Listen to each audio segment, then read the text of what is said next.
A maid called Cordelia's attention. She went and sorted her out and went back to her madam to continue the conversation. "Yes, Auntie, that was what you said," Cordelia said to her madam. "Yes, I remember, Cordelia." "What do you call it again, Auntie?" "Gazebo," Ophelia responded. "What does it mean, Auntie?" "It's just the name it's called. Don't worry, you'll see it when your boss builds it. It's like a shade which you can relax under. You will see it," Ophelia assured her excitedly. "All right, I can't wait." Cordelia smiled, seeing the excitement on her madam. So they sat down on the stone slab that was by a row of roses which was in the shade. The sun was not high, and the air was cool. The fragrance of all the flowers was mixed in the air, such that she felt like dozing off in that place. Cordelia looked at her auntie. "You like gardens?" she said. "Yes, I love gardens and gardening. I'm going to get my tools again, and I will do this one, Cordelia. The boss will not allow you to do anything here. You should know that." "That is completely true. I thank you for reminding me. How I wish I could just touch the soil again, you know, removing weeds and planting some fresh seeds. It's so beautiful. Once I start, I can be here all day and I won't feel hungry. I will just be carried away." That is nice. I don't like putting my hand in the soil. That is why I cook. I prefer to cook. I can cook all day, Auntie." "Okay then, you are like a chef, Cordelia." "Yes, Auntie, I'm a chef. I actually went to culinary school." "Really, Cordelia? You did? Why didn't you open a restaurant of your own?" "Oh, no. I don't want that headache of a restaurant. Here, I'm paid very well. I have my own place. I have my own house, and everything I need I have here, so I don't need anything. I don't have any children, and I don't know if I would marry again, Auntie."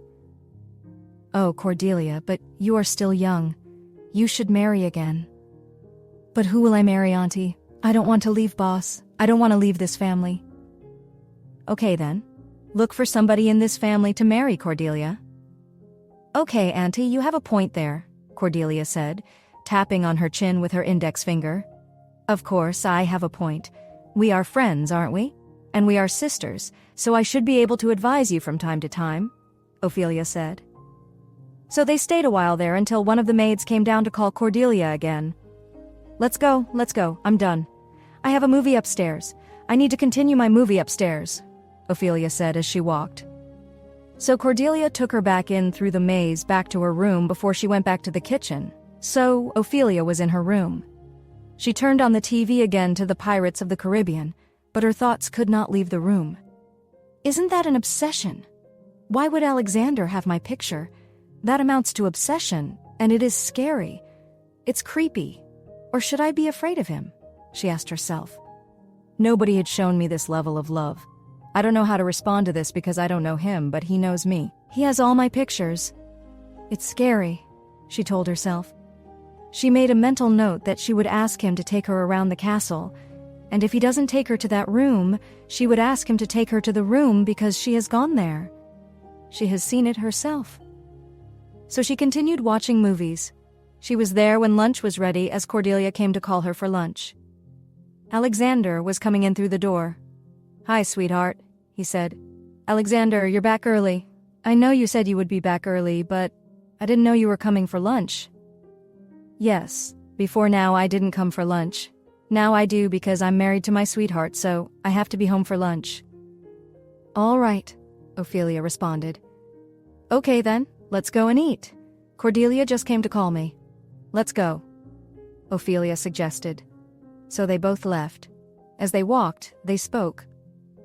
"So, would you be going back to the office?" she asked.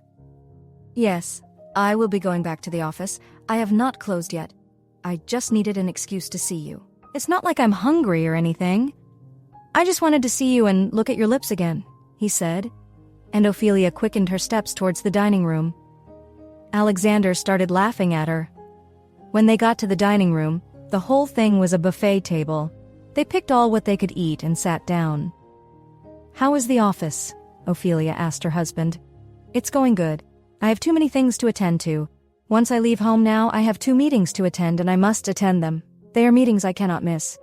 After those 2 meetings, I'll go to the office, close up there, then come home.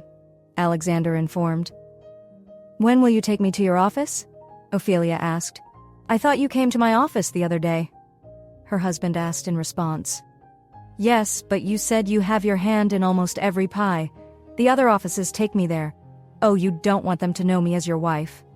Ophelia deliberately said that to instigate him. Of course, I will show you to the world. I'm planning a dinner party. All my business partners will be there. I didn't want to tell you now. I wanted it to be a surprise. But since you brought up the issue, I had to tell you. When I show you to the world and all my business partners, then you will see that side of me, he explained. All right, Ophelia said. As they were done with lunch, Alexander escorted his wife back to the room and found the movie she was watching. He pointed his index finger at her, shaking it. You have to be careful. This obsession with Johnny Depp has to stop. I am to be your obsession from now, he said authoritatively. Like I am yours? Yes, like you are mine. You are my obsession. I would never lie to myself. You are my obsession, Ophelia. I'm obsessed about you. I'm crazily in love with you. I cannot think of anything else that I would want to do in my life other than to stay married to you. I want you to know that now, so make me your obsession, he said. Ophelia looked at him as he looked serious for a while. How do I do that? You have to teach me. The first thing he did was pull her close to him and kiss her deeply. She was beating his chest, a futile attempt at making him break the kiss. He didn't break the kiss until he knew that she needed air. That was when he broke it. Take care of you. And he left. Ophelia didn't know what to do. At this rate, she would just become putty in his hands. She had told herself, don't fall for him, was now a daily mantra, but nothing worked. Whenever this man kissed her, she lost all her senses. She sat back and was watching her movies. When she had watched about 4 episodes, she was tired. She went to the bed, lay down, and fell asleep. She was woken by Cordelia when dinner was ready, but her husband was not back. Cordelia, did your boss say he would be late? No, he did not, but he will come on time. Okay, what time? Ophelia asked Cordelia. 7, 8 p.m. sometimes, Auntie. All right. Ophelia picked up her phone and checked. She saw that she had 3 missed calls from her husband, so she called him back. Hello, Alexander. Sorry, I saw your missed calls. I was sleeping, she told him. Yes, I suspected as much, but I'm on my way home now. Okay, she said, and ended the call. She turned to Cordelia and said, Your boss is on the way, so I'll wait for him. When he comes, then we'll eat together, she informed Cordelia. They didn't have to wait long.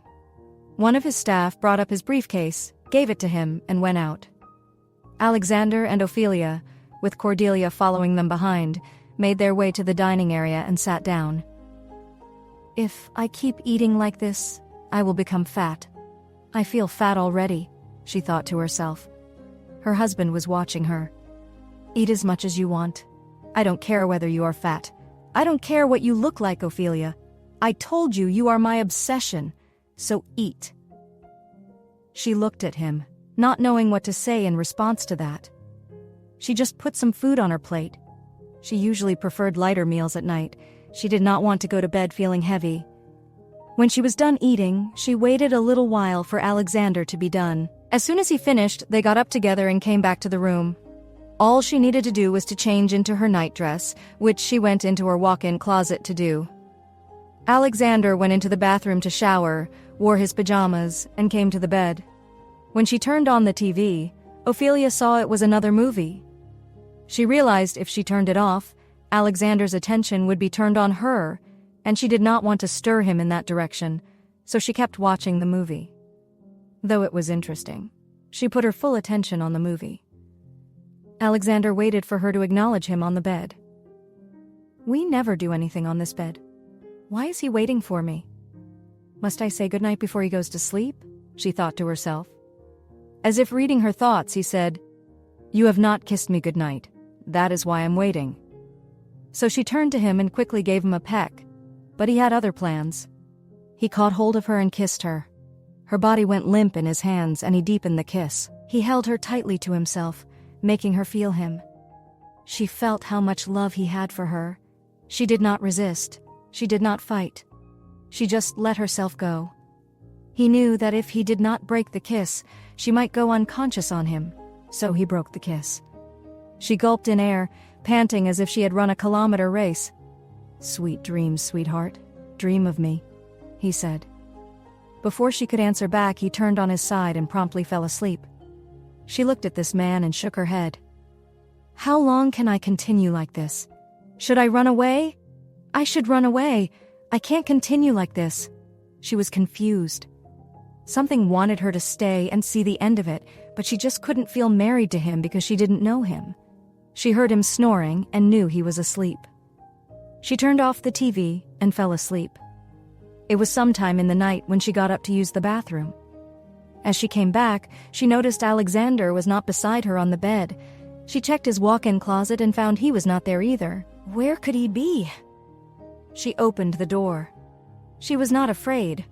As long as she knew her husband was in this building, she knew she was safe. Though her heart was thumping, she walked around, checking every corridor of the maze. She then went down and heard muffled voices. She didn't know where they came from, so she followed the sound. She saw a staircase going down and passed through slowly so she wouldn't be heard.